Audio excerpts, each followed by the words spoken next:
Before we kick this one off, guys, I want to let you know about Epix. It's an app for both Android and iOS where you can trade and collect digital cards from top teams such as Astralis, MIBR and Na'Vi. And of course, there's heaps of different rarities which lead into the leaderboard system, be the best of a certain team or overall. There's the new relics, which are skins players have used in certain big tournaments. And there's sets only available right now in the beta, so check out the link in the description below and join me in collecting all these awesome cards. Hey guys, what is going on? So before the major starts, I thought I'd finish off with the nuggets of knowledge because I'm going to go into the major, get all the analysis in, and I probably won't have time to make another one of these videos for a while. So I'm going to start off with cash here, where a lot of you guys know you can wallbang checkers. Most of you know, there's someone in there, let's give it a cheeky wallbang. There's some things a lot of players don't know, which is why I see them spamming this metal area. To start off with, if you spam through either of these white, canvas sections, you can see here, got the impacts on, but that's going to do 19 points of damage, even after it's passed through here. If I do a very similar shot through the metal, this one's actually only doing 10 points of damage. So if you want to be wall banging into checkers, you want to be shooting through these edge positions because you're almost doubling your damage. Now lineups for these spams, the best way to spam this back corner is to come to this ledge, so they're basically in line with these markings you can see, and then you see this horizontal line here, kind of just aim around here where they intersect, maybe a little bit below, and just let that one spam through. And you can see anyone trying to hide in this back box, you're going to shoot them around head height, depending about where you spray. So that's the best spray possible for there, and obviously doing 20 points or 19 points per shot because you're shooting through this white section.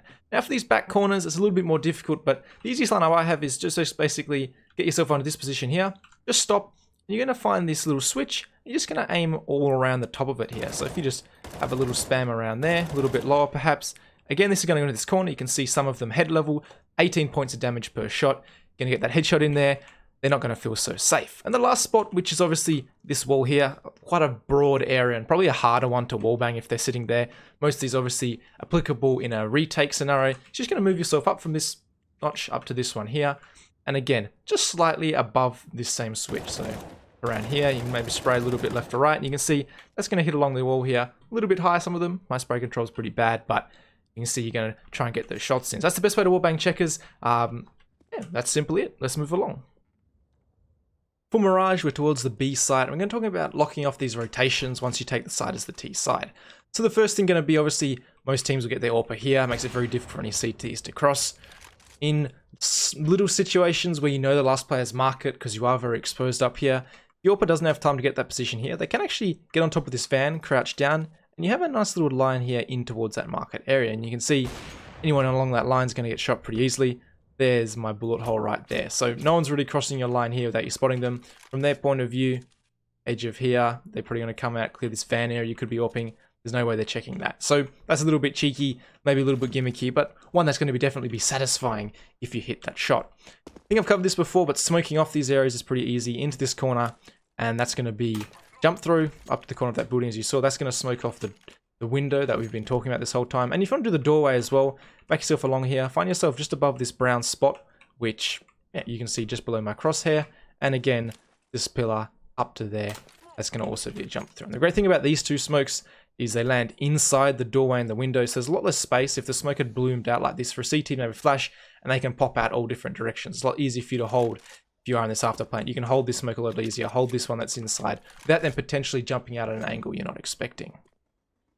For train, we know every man and his dog thinks he gets an AWP, he can jump on top of this pallet and he's going to find his picks all day long. No one's going to expect him to be on top of this pallet, so everyone always jumps on top of here. But a great little boost that Device has started doing is he gets his teammates, I don't know who it is, Glaive, I don't know, someone like that, to boost him on top of here early in the round. So if any AWPer tries to go for that pick, you can see he's going to spot them way up above here. And this is going to be a really awkward angle for you to try and hit. So you can remove the bot pretty easily. I'll put a bot where I am right now. There you go. And if I try and do the same, you'll see, trying to jump on top of here, that's a pretty hard shot to hit. Find that player sitting on top of there. So that's an interesting little boost that Astralis have started implementing. And one, if you have a teammate to boost you there, you're going to find that Pugmaster who thinks he's invincible on top of that pallet.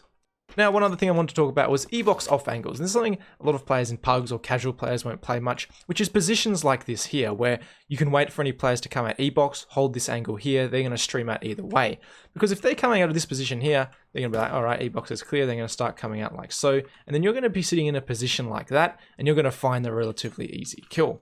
Obviously, the interesting thing about this position here is if they do come out T-con and wrap all the way here, you are probably in a world of hurt. So bunch of setups you can do. Again, you're probably going to need one mate to play a position such as this, where you can catch these players coming out, and then they need to be in a position where they're relatively safe before you can see them. So maybe a position like this, they can get anyone before they cross to you, and vice versa. That's nice little crossfires you can do. And that E-box position, again, is one I'd recommend playing if you have just one mate who you trust to cover this cross here. Moving towards Nuke now, I've got one flash, but it is quite useful for taking this ramp position if you decide you want to bust on towards ramp once this first smoke fades from the CT. So normally they'll smoke here, so you can cross relatively safely. And what you're going to do is you find yourself towards this chair. You're just going to strafe out to the left until you've exposed a little bit of this sign here. And what you're going to do is you're going to find the middle of that, aim out like so into the doorway, and just let that one go. And see the way this one bounces is it's going to actually pop far enough back that anyone holding this corner here, it's going to pop into their vision. So it's going to force anyone off this angle here, maybe with an AWP. It's obviously going to force anyone off this angle here. They can't even crouch to avoid it like some other flashes, so it's going to pop up a little bit high. So it's going to push these two angles off, which obviously just leaves this angle here as you're taking ramp, because it does actually pop behind their field of view. So what it would normally look like is you take this, you'd have teammates obviously, you'd strafe out wide, you'd throw this flash, you'd try and avoid it in towards here. And then as you're avoiding it, obviously I'm a little bit slow, you're going to avoid it in here, and you're going to come out and just pre-aim this position here. So you might have your first two players, if you're in a coordinated team, strafing out, dealing with these boxes, someone ready for this potential repeak, and then you have the third player just pretty happy with himself, strafing out here and mollying this off as they know that player is flashed if he's going to be there. You're going to stop that rotation and then come down ramp if that's what you so decide to do. So that's a good flash to deal with those two positions both at once. And you can see, obviously, if you're in a coordinated team, you'd communicate that you're going to be pre-aiming this box here and then using the appropriate util to do what you want to do. Dust 2 is going to be relatively quick. If you're retaking the B site, usually I would suggest mollying off this big box area, as it's a very powerful position. If you are nice and close, obviously you're going to control the fights towards window and also door as you please as this player, protecting that bomb being diffused. So I'd recommend using a Molotov first there if possible. Also towards the back there is also a very powerful one, especially if you've got no one retaking through tunnels. But let's say there's someone below window you particularly don't like. A very simple Molotov you can do from here to deal with them is just in this corner, of this plank here. It's going to be another jump throw. That one's going to land quite nicely here, spread around to anyone in this corner. You can see I could no longer be sitting there, and force anyone away from playing close towards this window. And another one, which isn't for a retake, but say you're rotating in as the T side is about to start planting the bomb. Find yourself in this corner, find this black dot, left and right click, so you know, like the half throw of a Molotov. Just let that one go like so, and that's going to pop quite nicely on towards default, forcing that planter away or to plant in a less favourable position. For Overpass, most of us know it's a very good map for selling fakes on, because this connection through the connector is very fast towards the A and the B site if you have both the short water control and also short towards A. The best way to sell a fake is deny information. So you want smoke such as this one here. That's going to be a nice truck smoke onto the dude's head. This one here is going to be a smoke for the middle of the site. I should probably get on top of the chair for this one. Aim in the middle of the two bubbles up to the top. And you can see it's going to deny a lot of information anyone towards this side of the map. So you can throw these two sets of smokes, some flashes over towards the site, and you can just have one player come in and basically fight this angle here. Make sure they're not getting too much information out towards here with your flashes. In the meantime, you're rotating back down towards connector and you're taking the B site. So that's pretty simple. One thing you can do on the run here is, particularly in pugs, that execute's going to come in, they're going to be like, hey, this guy's going to rotate off like this, he's going to be running back. They're going to be like, oh, there's only one guy, he's going to be turning around.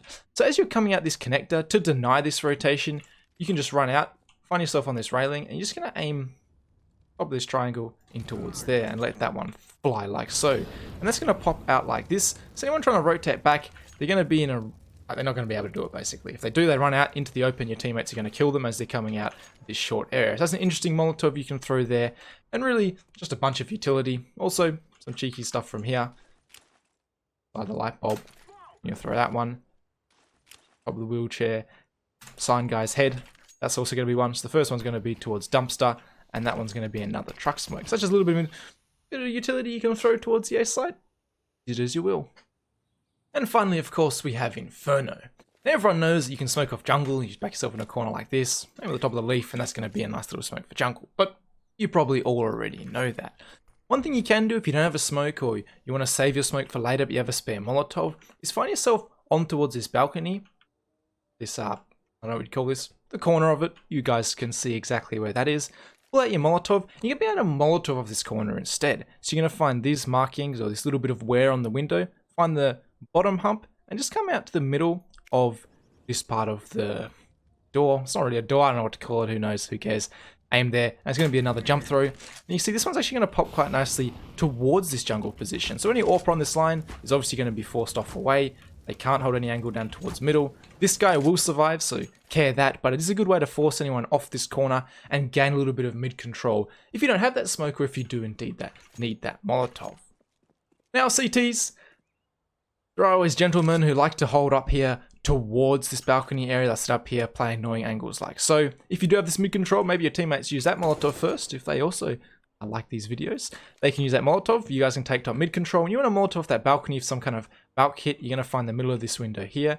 You're going to find this lowest dark brick. Aim just slightly off to the side. You're going to run. See you bobble up there. Wait till you come down from that bobble and do a running jump through. So it's going to look a little bit something like this.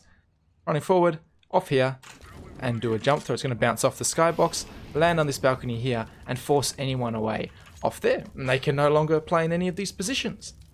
But guys, that's actually the end of the video. So make sure to like and subscribe if you did enjoy. Follow me on Twitter where I'll probably post my pick'ems pretty soon. And I'll catch you all in the next video.